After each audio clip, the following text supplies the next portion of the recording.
It's episode 53 of the Fintech Moshpit, and we have Michael Marsicano, CEO of Foundation for the Carolinas, to discuss COVID response funds, small business grants, and more.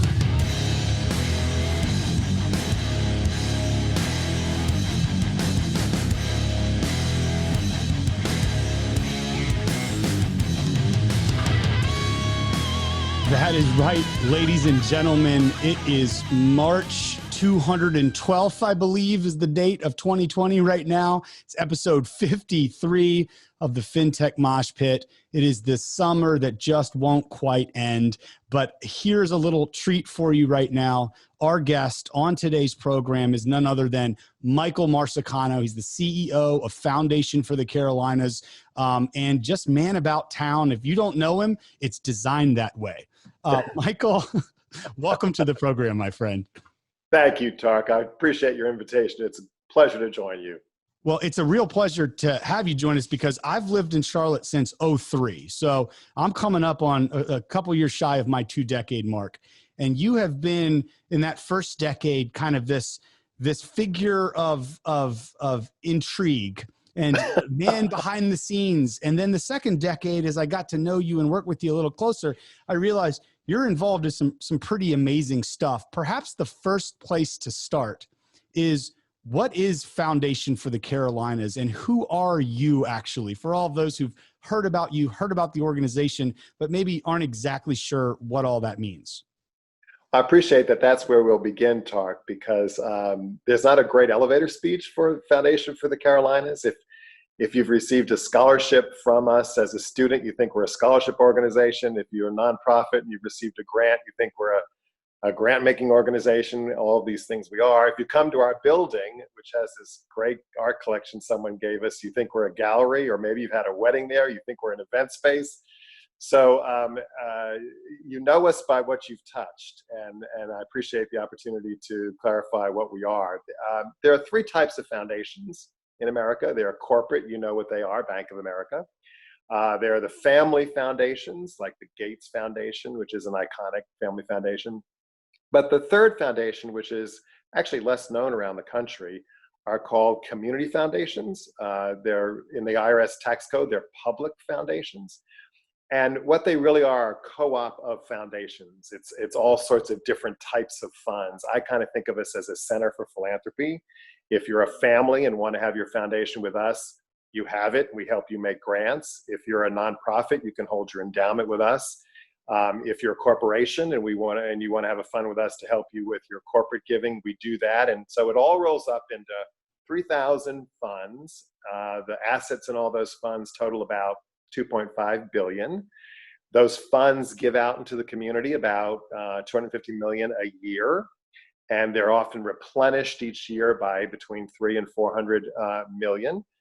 And then, in addition to that, we have some discretionary dollars that people have bequeathed us over time, and with those dollars, we do a lot of civic leadership work. So some folks know us for the affordable housing work, which we've worked with you, Tark, in the city council. Some folks know us for the Leading on Opportunity, economic mobility work. Some folks know us for the fact that we were the spearhead institution for the whole Levine Arts Campus on Tryon Street. A lot of people don't know that. So you're right, we do have our hands in a lot of different things. So I'd say philanthropy center and civic leadership would be our kind of 2 pillars. How did it come about in Charlotte? Clearly, to have something like this, I can't imagine. There may be many across the United States or world, but there's probably not many that boast the assets under management that you just said at that size, of that impact. How does something like this come about in a city like Charlotte? And it clearly gives us a leg up.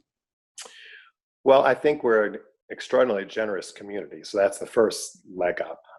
The conversation that we have about Charlotte having so much civic energy is true compared to other cities. And so the foundation was actually created in 1958. The first community foundation in the country was Cleveland in 1914. So we're fairly young in 1958. And we actually, Tark, interestingly enough, started by a $3,000 grant from United Way, because they felt a community foundation should exist. And over time, with the generosity of this community, we are now the 6th largest in the country. We are the largest in the Southeast. We're double the size of Atlanta. And while the name Foundation for the Carolinas sounds like we're for both 2 states, we're actually not. We're really the Greater Charlotte Community Foundation, but you wouldn't tell Rock Hill and Salisbury that you were Greater Charlotte, much less Pineville or Matthew. So we're really misnamed, but we started in '58, and I think it's to the testimony of the generosity of this community that we are the largest in the Southeast and the 6th largest in the country. It's like the Carolina Panthers, where it's a team of 2 states. However, only one state until recently has paid for everything. Well, there you go. I'll use that analogy. Bingo. And then last question on this is, as I transition into the meat of why we wanted to talk to you, but we took the last Business Alliance inner city trip to Pittsburgh. And I think you and I haven't even had a chance to talk about this since that, and that was a while ago. I think it became very clear to me, the civic-minded kind of family foundation work that has occurred over Pittsburgh, and the lifespan of Pittsburgh really has really made the difference, both in the city they've become, but also in the challenges they've had to grapple with when the bottom fell out of the steel industry market and things like that. So clearly it's a really material thing to have something like this. And it makes the difference between, a top world-class city and a top world-class city that is resilient in challenging times. I agree with you completely, Tark. I will say about Pittsburgh and Cleveland, I mentioned the Rust Belt cities made their wealth really in the 20s, 30s, 40s. And a lot of those foundations were created then.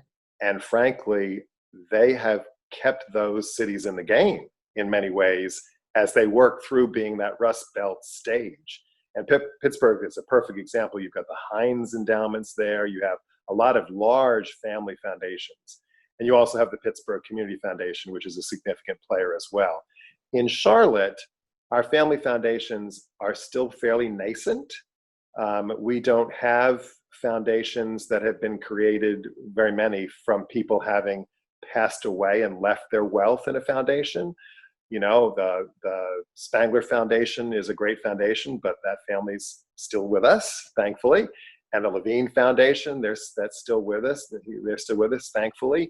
And those are all foundations that have been created, but someday, in the distant future, those will be huge foundations in the way that you see Pittsburgh and Cleveland and other places. So we're as most things in the South, we are nascent in some of these things, and giving at huge levels is relatively recent in Charlotte, but it's robust. To use a Charlotte analogy, then, while many of the older cities in the rest of the country are the South Parks of old money, we are the Ballantine of more new money. Is that correct? That's a perfect. You're really good at analogies, Tark. That's all I do. It's literally all I do.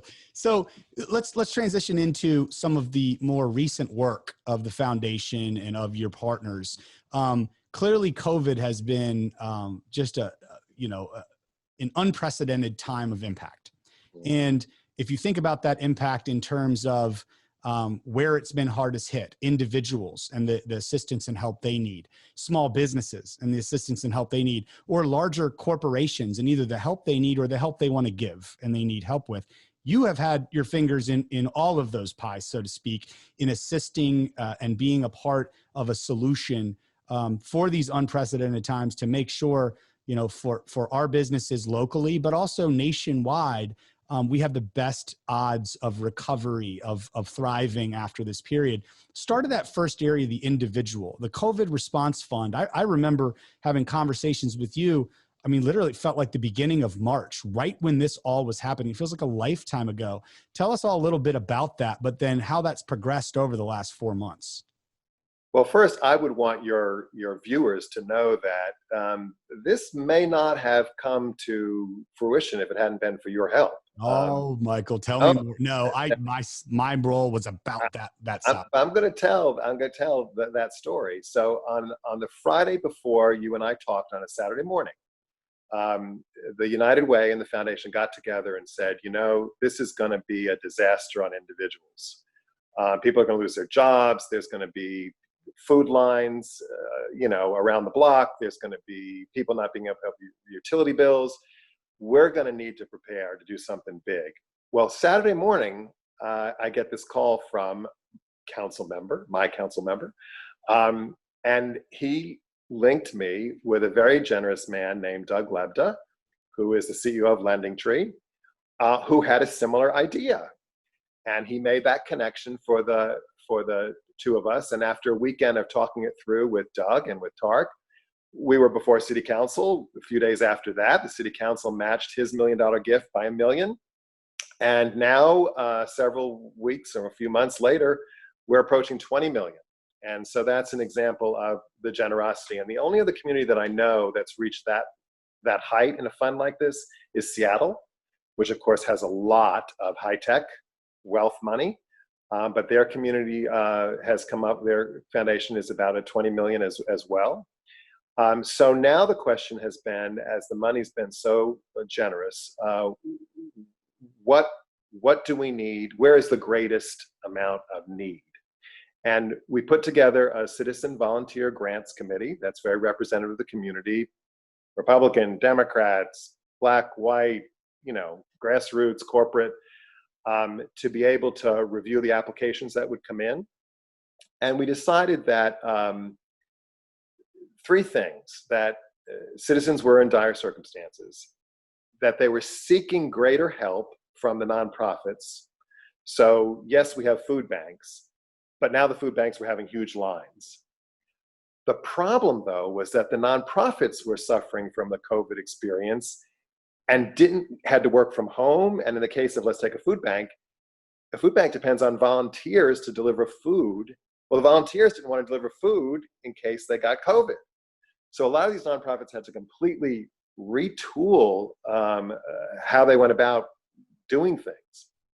In any event, Ed Peacock and Tanya Blackman are the two co-chairs of the committee, and they are allocating grants as a group of about 15 grants committee members every 3 weeks or so. And that was designed, Tark, to be able to watch the need and to move with the need.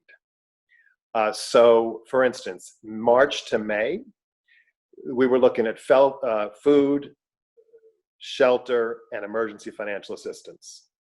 And so you would see large grants like to Second Harvest of 1.9 million and to Loaves and Fishes of 460,000. The Salvation Army. I was like, wow, that's generous. Yeah. Even by your standards, Michael. I get my M's and K's mixed up sometimes. And so we did a lot of work in that area. And then we began to see the community need move in May through July to, what do we do with all these children who are out of school? Their parents can't work because they have to take care of them. How do we place them in places? And so we started funding the YMCA and opening the Ys up again, who were closed, in order to have children's programming and money to Discovery Place. And then we began to learn that a lot of these situations needed to have the PPE equipment. So let's take a shelter. They have to pay $16,000 a day more than they used to have to sanitize over and over and over and over again, 4 and 5 times a day. Well, these nonprofit groups run on shoestrings. They don't have that kind of money. So the second phase was summer recreational educational work, workforce development, and healthcare. And we've had 700 applications to date. We have funded 254 grants totaling about 14 million, which means we have about 5 million left to deploy. The money has gone to groups in all the towns in the county. It is a a full county city program. But we've also looked into the grassroots community. Are there organizations on the ground that are getting to constituents in trouble that we didn't know about? And for instance, I didn't know about the Vietnamese Association, but they applied and they have a real access to that segment of our community. So we gave them money to do good work there. So now we have to move to the next phase. And the next phase, we're really bracing for, Tark. And you know something about this because the city has been terrific in not cutting off water utilities to folks who couldn't pay their water bills. This next phase, we're going to be looking at rent evictions, foreclosures, and utility cutoffs because while Duke Energy has been great not to cut off utilities, there's going to be a time where they have to turn it back on and all those bills are going to have to be paid. The state law right now is you can't evict people, but Tark, 1 in 4 apartment renters could not pay their rent in April. Well, once these policies of corporations change and once the state law is lifted, we're going to have an awful lot of people who are going to need utility assistance, rent assistance so they don't get evicted, foreclosures. You have painted a picture that honestly, I didn't even fully comprehend the nimbleness of how this has flowed. I think that is impressive, very impressive. I guess my gut reaction right now is this next phase, while I entered this question of this interview with, wow, this is like literally 20 million. I've never seen something come together as fast as it did and grow. It seems like it won't even begin to impact the magnitude of where this is headed. Tark, this worries me because I think in the subject areas and the nimbleness, as you've suggested, that we've moved so far. I mean, we've delivered the food and we're getting that done and the money's there. And so we could move on because we had enough money for that. This rent eviction foreclosure utility thing, it could be in the multi-millions of dollars. And we may only be able to put a small dent in that. Now, I don't know whether council, commissioners, the state, because this is not just a Charlotte problem, right? This is the whole state. Country. The whole country, actually. You're exactly right. The philanthropy sector is going to want to be there and maybe even more generous than they've been. But I think this is an issue that no one's really talking about because they don't know it's coming. We're doing research on the ground. Or I think it's probably a mix of either they don't know it's coming, or if they have got caught in a glimpse of what it could be, it's like human condition of like, just block out something that is too challenging to wrap your mind around. And I will tell you this, as I just start to wrap my mind around some of what you've said, obviously we've been thinking about all of this with great intent, but the eviction piece, and I mean, before all of this, we had 24,000 plus crisis in affordable housing, as you know very well. And I mean, that was already getting worse year over year based on, even with the record-breaking numbers of money we all have put into it. When I think about this, my gut reaction right now, I'd be interested in your response to this, is there's no amount of city, state, or federal dollars on their own in a silo that is going to solve this problem. It's just simply going to keep delaying the inevitable unless we figure out a way to use it in the form of the life rafts, the same upward mobility conversation that affordable housing is a tool. It is not an outcome or a solution in a broader upward mobility and equity conversation.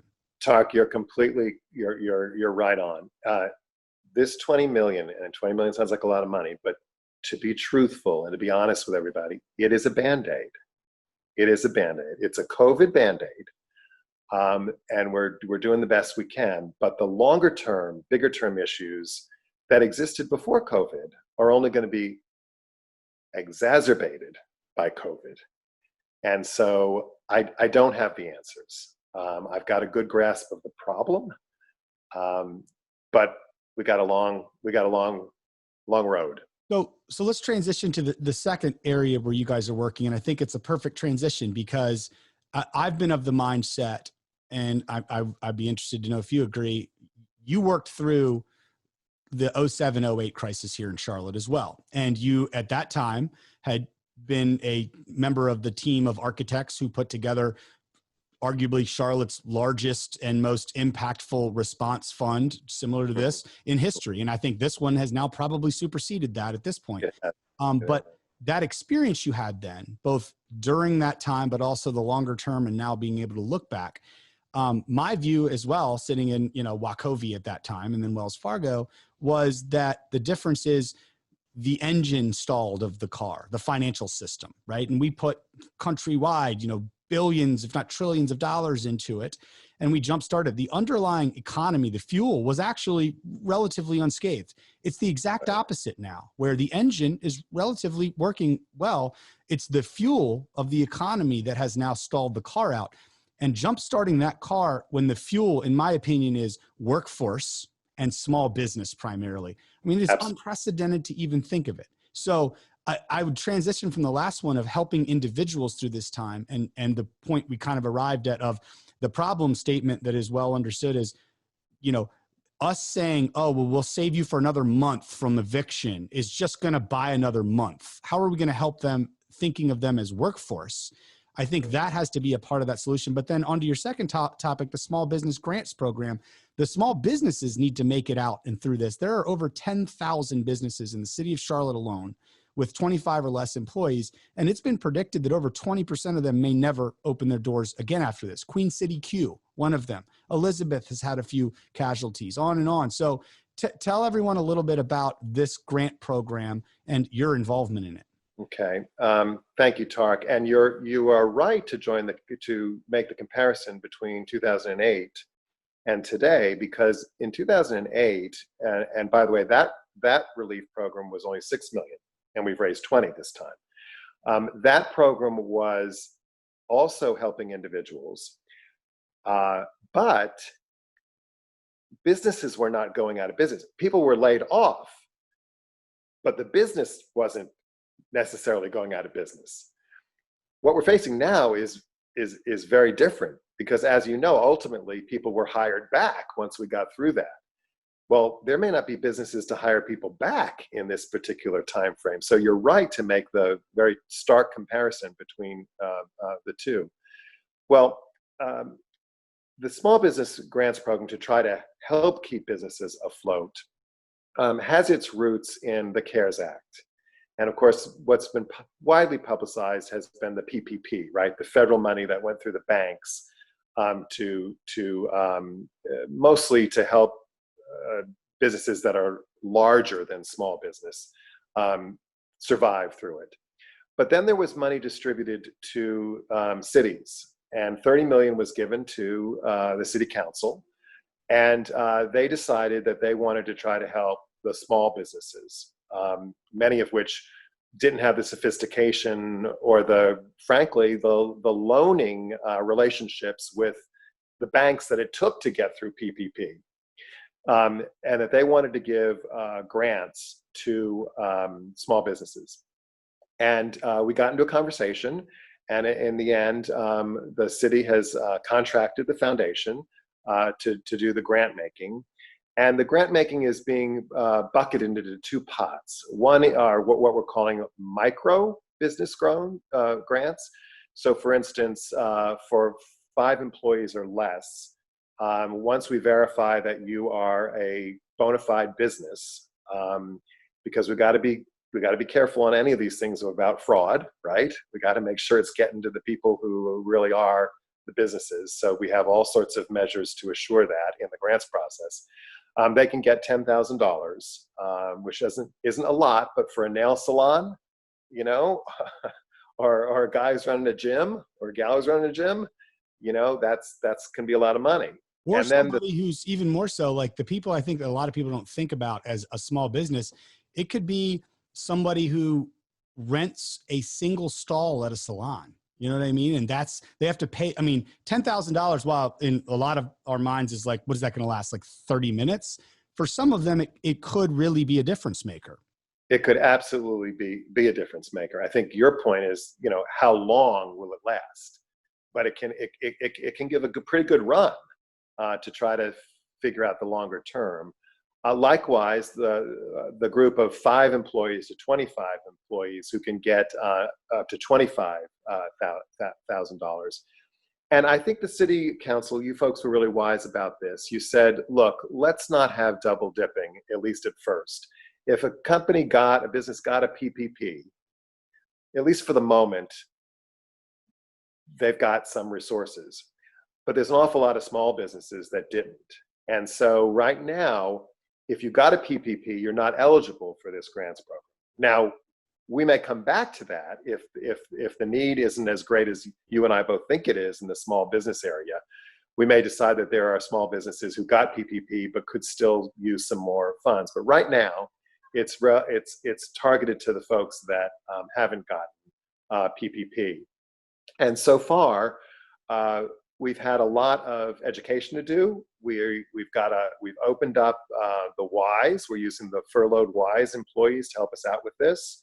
So we're able to throw a little funds toward the Y to help them with their employment of folks that are furloughed and without pay, to help us with this, so that people can come to the Ys, learn how to fill out the grant application if they don't know how to do it, and have someone write with them who can help them fill the grant application out. So we're doing a lot of education, a lot of hand-holding. Folks, a one-person shop doesn't know how to fill out a grant application. That's not what they do. So we're putting a lot of time and energy into assisting in education. And so far, it started a little slow as the word gets out, even though we've had 8,500 folks sign up to the webinars and things like that. We've had 2,000 submitted to date. Right now, of those 2,000, 257 of them have been assigned as eligible, which means that they meet all the criteria. And a lot of the 2,000 that have applied have already gotten PPP. So we're kind of bucketing them on the side to wait and see what we're going to do with those folks. And in the first round, we had 80 grants going to 80 businesses. And interesting, Tark, 73 of those were businesses under 5 employees. And only 7 were businesses that were between 5 and 25. And the federal program does not allow us to put the thumb on any type of constituent. So for instance, we can't say we'll be trying to help out minority and women-owned businesses more than a business that's not. But what's interesting is the data so far of those 80 grants, 52% are going to Black-owned businesses, 32% white, 8% Hispanic, 5% Asian, and 1% Native American. That's not by our choice. That's by the people that are applying. And I just think that's some very interesting statistics that I did not expect, which may mean that a lot of other constituents did get the PPP, while these constituents may not have. 60% of them are male-owned businesses, and 40% are female-owned. But here again, we can't put the thumb on any of that. That's just the results of the first round. So the second round is decided today, and we'll be sending those checks out next week, and I'll let you know at the end of the day what the results are. I can't wait to hear about that. Final question on both, kind of wrapping up this and the last program, individuals and small businesses. I say the same thing I said a minute ago, which is, when you think about 30 million here or 20 million there, they seem like huge numbers, record-breaking numbers. However, when you see the need, it makes you realize that we do not have the balance sheet to be able to attack this with dollars alone. And rather than spend harder, we need to figure out ways also to spend smarter. So while what we've talked about was either your individual work that for the individuals that occurred offline that we participated in, or this is in a phase called Survive in the city front, right? So there's a whole nother phase we've been working on in parallel called Thrive that does just that. How do we spend those dollars to achieve certain outcomes on behalf of groups of them, rather than give them the money and have them do it? How do we retrain workforces, maybe that were in hospitality and tourism, into other things? How do we find small business acceleration opportunities for them to retool themselves? So while all that's coming, right, and I think in my mind, how I would answer this question I'm about to ask you is, that to me is how we ultimately scale and measure for the outcomes we're looking for. Right. This is inextricably linked there. My question to you is, whether it's individuals that we talked about or the small businesses, how do you, having had the experience of making it through the financial crisis and looking back, how do you think about the measurement of success, the measurement of achievement of outcomes with these record-breaking large funds, the amounts, the magnitude, the speed that they've been put together? How are you thinking about now that measurement? Actually, this is a great question, and it does come back from learnings from what was the Critical Need Response Fund, because after we stopped the bleeding with the $6 million, we raised $4 million, which was called the Catalyst Fund, to help. In this case, it was nonprofits. TARC help nonprofits retool themselves, re-engineering themselves, and actually there were a lot of mergers that came out of that money. That money was put toward not only re-engineering, retooling, but also just bona fide mergers that should have probably happened anyway. But we had a huge challenge over the 2 decades I've been here in the nonprofit world of a great bunch of great-hearted people where 6 organizations all huddle up and do the same thing, and then there's 3 gaps next to them on either side of stuff not being done. Tark, here's how I say it, because we're on the same wavelength on that too. The IRS allows any 3 people to charter a nonprofit organization.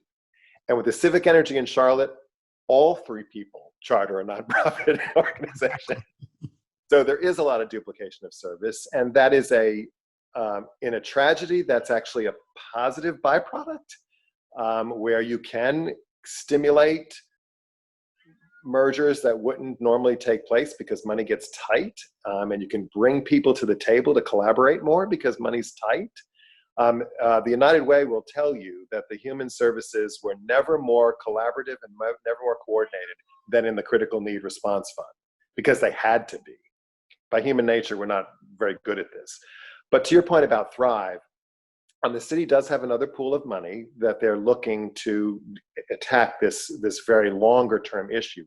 We do have a model right now that we're trying to show how this might be done. And that comes from the fact that Center City Partners, yours truly at the foundation, and the CEO, Darius, at Honeywell, he wanted to find a way, and Honeywell's now given $2 million. That's on top of the $19, $20 million we were talking about a minute ago.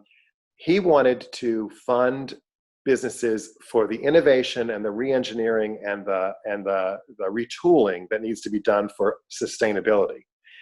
And so he put up $2 million from Honeywell. Bank America and Duke Energy have joined him with about another $500,000. And the Center City Partners and Foundation of the Carolinas are collaborating together to run that grants program. And we'll get a lot of knowledge that I hope will help you, Tark, and the council in how they form this next phase. But you're right, it's a sequence. We're helping individuals when they're in dire need. We're then helping businesses so that they don't fall into being individuals in dire need. But that's also going to be short term. We need to now help those businesses not only not fall into dire need as individuals, but move on to the regeneration and retooling. And that's what I hope this model that we're experimenting with a small amount of money, but not insignificant. But those grants are higher, Tark. We're going up to 40,000, 50,000 with those grants because it takes more to retool than to. But I do think, and you've helped me kind of tease out how to say this across both the individuals and the small businesses. I think so far we've been working in parallel on both near-term crisis aversion tactics, 100%, and that's necessary, had to be done. That's, in my words, I'll say survive again, help them survive. Individuals, survive, keep the lights on, right? Businesses, keep the lights on. If we do not successfully do what is probably the most difficult thing I can imagine in designing of this next phase, which is transition into the Thrive. And in my mind, Thrive is how do you tee up a life jacket that enables someone to become self-sufficient again, right, whether it's a business or an individual, then we will always be chasing our tail on this one because the magnitude is so large. So on those individuals, if we don't transition them into retooling them for the new workforce of wherever they were disrupted, or the businesses retooling them for the post-COVID, model of whether it's retail or restaurants or whatever, I mean, that to me will make the difference when we look back 10 or 12 years from this crisis, as you are now in your work on that last one, if we were successful or not. I agree completely, and I'm going to bet, which will be close to your heart. We've gotten 70 grants in right now for the Thrive, the Honeywell project with Center City Partners, and I'm going to bet that a lot of those are tech related. I wouldn't doubt that. I'm just going to bet because I don't think relatively small businesses will make it if they don't innovate and use technology to do it. Yeah, totally. But I mean, I think that last point on this, when you think about the 10,000 plus small businesses, in my day-to-day in this town, I spend a lot of time thinking about the technology companies, the fintech, but the broader tech, that's just the space I sit in. I've evolved in the last 4 months to spend way more time thinking about the Manolo's bakeries, right? Where it's real small, it's real specific, but it is part of the tapestry that creates Charlotte's culture and character and what it is, or the old Mecklenburg Brewery on a larger scale, or, the list goes on. And for folks like that, Manolo's Bakery has transitioned from, he was innovating the whole time. He was like, all right, well, we'll do curbside pickup. And then he started delivery, right? But the problem is he's set up as a non-technical small business that has manually figured out how to pivot. He needs an e-commerce platform to take orders and help scale that out and continue him to move forward. So I think that is the next, those non-technical businesses that need to infuse technology in a way they haven't before, that is the ultimate outcome solution in my mind if we're going to be successful. I agree. I'll come back and report on those grants for the innovation. Let you know if we're right. We have to have you back because you and I had planned to do a closing session that we have run out of time for, but we were going to talk Michael Marsicano on RNC, COVID response, protests and Black Lives Matter. You are both a individual with a risk profile where it's not great to maybe get you on my show and talk about those things, but you're also someone that never shies away from talking about them. So I was really looking forward to using this time, but we've run it all out talking about all the good programs that are going on. So we'll pass on that. I'm going to take that as an invitation for me to come back. Indeed, my friend. Michael Marsicano, CEO of Foundation for the Carolinas. Sir, we appreciate your work and we're lucky to have you around here. Thank you. Thank you, Tark. Talk to you next time.